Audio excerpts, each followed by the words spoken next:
Hello friends, welcome to 14th session of carbon and its compounds. In that chapter, we are seeing IUPAC nomenclature. In our previous 3 videos, we have seen IUPAC nomenclature for alkanes, alkenes and alkynes. Now, in this session, we will see IUPAC nomenclature for few derivatives of hydrocarbons like alcohols,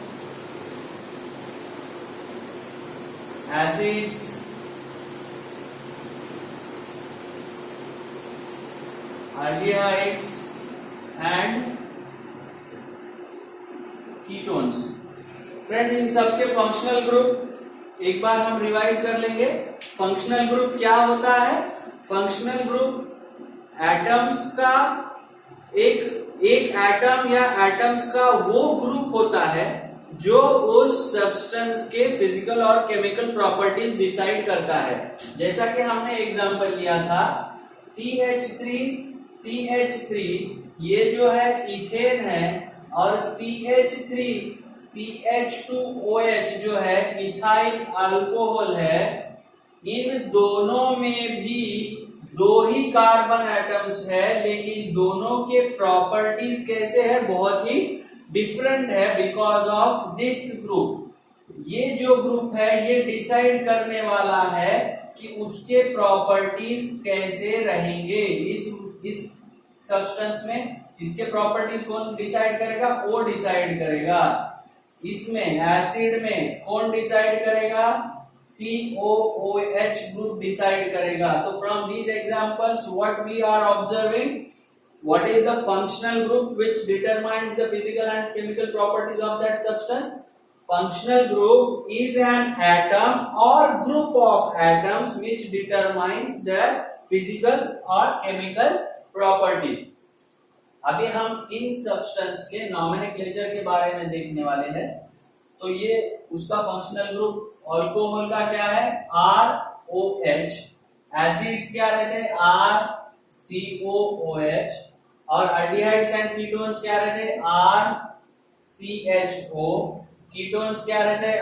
RCOR'. एक बार फिर से revise करेंगे एक एक example के साथ. मेरे साथ बोलोगे आप. अल्कोहल में फंक्शनल ग्रुप क्या होगा? ROH. जोर से. एसिड है तो क्या रहेगा फंक्शनल ग्रुप? COOH. इसके पीछे मैं लगा दिया CH3, तो ये हो गया एसिटिक एसिड. इसके पीछे CH3OH लगा दिया मैंने, ये हो गया मिथेनॉल. और मिथाइल अल्कोहल. CH3CHO ये हो गया acetaldehyde.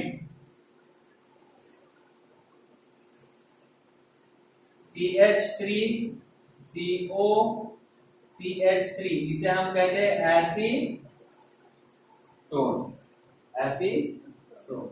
So this is how we deal with functional groups. एक के बाद एक हम अभी उसका IUPAC नॉमेनक्लेचर कैसे करेंगे ये देखते हैं. उसके पहले एक और चीज हमें देखनी है फ्रेंड्स, वो है general molecular formula. General molecular formula क्या होता है फ्रेंड्स? जैसे कि सम ऑफ फर्स्ट 10 टर्म्स आप क्या लिखोगे? सम ऑफ फर्स्ट 10 टर्म्स 10 into 11/2. लेकिन सम ऑफ n टर्म्स क्या लिखोगे? n into n+1/2. तो ये क्या हो गया? उसका जनरल फॉर्म हो गया. इसमें हमें क्या करना है? बस n की वैल्यू पुट करनी है. You will get the answer. Writing the equation और writing the formula in the form of n, यानी that will be the generalisation. Means you can use it for any number. तो IUPAC नियम से पहले हमें general formula in सब का क्या रह सकता है ये देखेंगे. सबसे पहले हम देखेंगे अल्केन्स का जनरल फॉर्मूला क्या रहेगा. अल्केन्स यानी वो कौन कौन आता है उसमें, मीथेन, इथेन, प्रोपेन, ब्यूटेन। सबसे पहला हम देखेंगे मीथेन, फिर है CH3CH3, फिर है CH3CH2CH3, फिर है CH3CH2CH2CH3। अभी फ्रेंड्स इसमें देखिए क्या क्या हो रहा है, एक एक CH2 से इसमें बढ़ोतरी हो रही है, एक एक CH2 ग्रुप क्या हो रहा है, बढ़ रहा है। तो इसे ही हम दूसरा नाम देते हैं, उसे क्या कहते हैं, होमोलॉगस सीरीज। होमोलॉगस सीरीज यानी ये क्या हो रहा है, नेक्स्ट नेक्स्ट कंपाउंड आ रहा है, CH2 ग्रुप से बढ़ रहा है। ये C कार्बन का एटॉमिक नंबर क्या है, 12, और ये 2 यानी 14 से उसका 14 एरोम्यू से हर नेक्स्ट कंपाउंड कैसे हो रहा है, बढ़ रहा है। तो ये जो होमोलॉगस सीरीज होती है उसमें ज्यादा से ज्यादा फिजिकल और केमिकल प्रॉपर्टीज एक जैसे ही रहेंगे, और कुछ अगर बदल भी हो रहा है, कुछ चेंज भी अगर हो रहा है, तो वो कैसे होगा, ग्रेजुअली चेंज होगा। मान लो बॉइलिंग पॉइंट है, मेल्टिंग पॉइंट है, या फिर उसकी रिएक्टिविटी ऑर्डर है, तो वो एक पैटर्न में चेंज होंगे।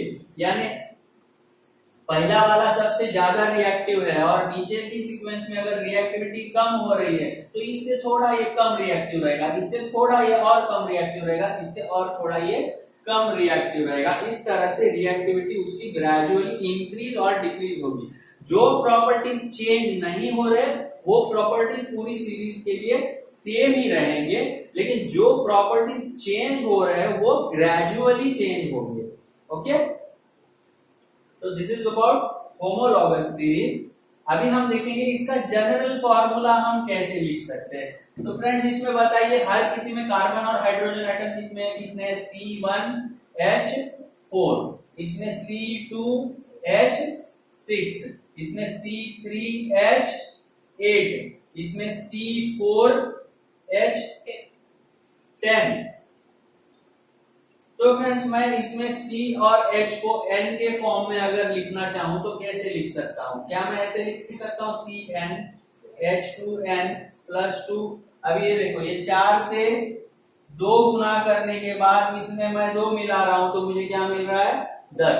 3 दूनी 6 दूनी 8, 2 दूनी 4 दूनी 6, 1 दूनी 2+2।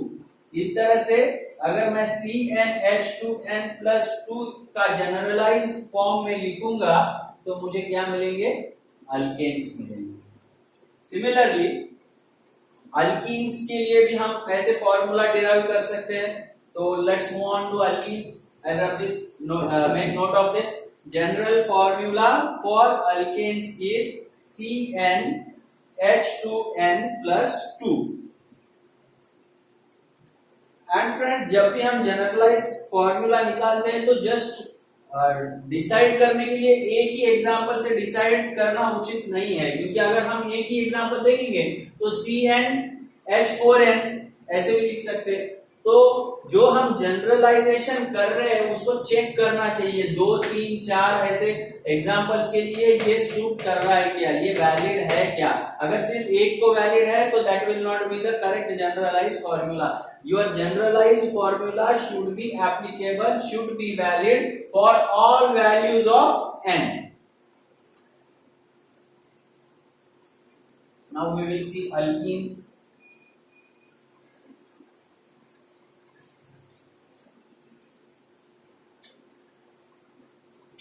First alkene is CH2 double bond, CH2 ethene. Next is propene,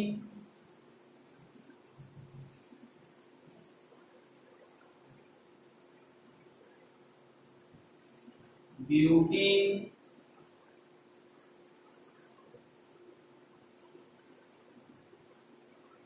pentene.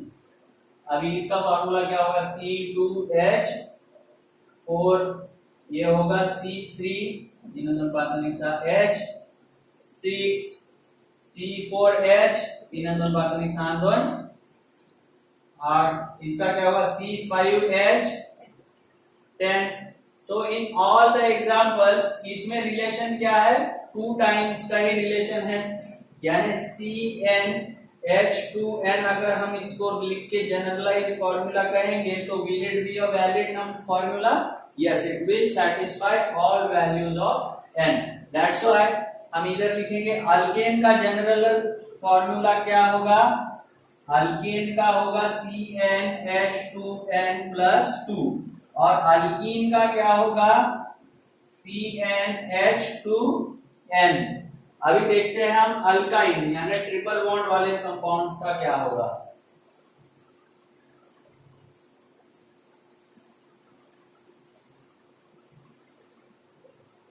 सबसे पहला अल्काइन है acetylene CH triple bond CH, उसके बाद में है propyne C triple bond CH, CH3 CH2C triple bond CH।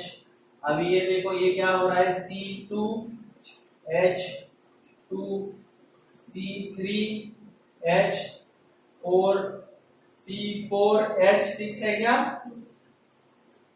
अगर हम इधर रिलेशनशिप बिल्ड करके देखेंगे, if I put n as 1 HCnH2n-2 यानी 2 को 2 से मल्टीप्लाई करके 2 अगर सब्सट्रैक्ट करेंगे 2n-2 के फॉर्म में अगर लिखेंगे तो सारे फॉर्मूला सेटिस्फाई होते हैं क्या, चेक करिए। 4 × 2 4 2 8 -2 6 यानी हम अल्काइंस का जनरल फॉर्मूला CnH2n-2 ऐसे लिख सकते हैं। तो थर्ड रिजल्ट हमें मिला है alkyne CnH2n-2। Now friends, we will see for alcohols.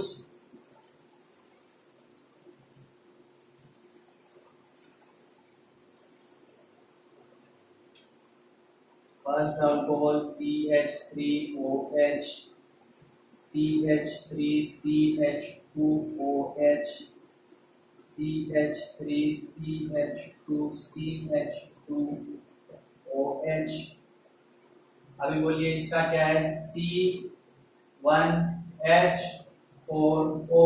Come on से लाउडर C2H6O C3H8O। अभी मैं इन तीन फॉर्मूलाज को देख के क्या ऑब्जर्व कर रहा हूं, ये तो अल्केन के जैसा ही है यानी CnH2n+2O। ऐसे मैं अल्कोहल और ईथर के लिए लिख सकता हूं, जो अल्कोहल के लिए है वही ईथर के लिए भी है। तो अल्कोहल्स और ईथर्स के लिए जनरल फॉर्मूला क्या होगा CnH2n+2O। Is it clear?